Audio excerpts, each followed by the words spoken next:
এই যে বাঙালি যখন কুস্তি করে তখন আমরা তিনজনে মিলে বসে কুস্তি দেখতে আছি। এই দেখেন কুস্তি দেখতে আছে, এই সেই কুস্তি দর্শক হিসাবে আমরা দেখতেছি এদের কুস্তিটা। দেখেন এখন পুরো হাঁপাই গেছে এই লোক। এই কেলাম মদের মধ্যে আসে দাঁত বাড়ি করে, দেখছেন না কি আসে আসে। ওরা নিয়ে গেছে আধা ঘন্টার উপরে কুস্তি করতে আছে, আবার বলে ফাদা দেয়। ছি ছি কাজটা বলা হয় তোমরা।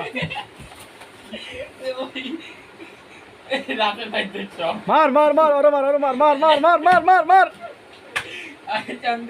এখন আমাদের মোবাইলটি এটা হচ্ছে কাউয়া। এখন আমাদের কুস্তিটি শেষ পর্যায়ে চলে গেছে, আমরা এখন বিরতি নিচ্ছি। ধন্যবাদ।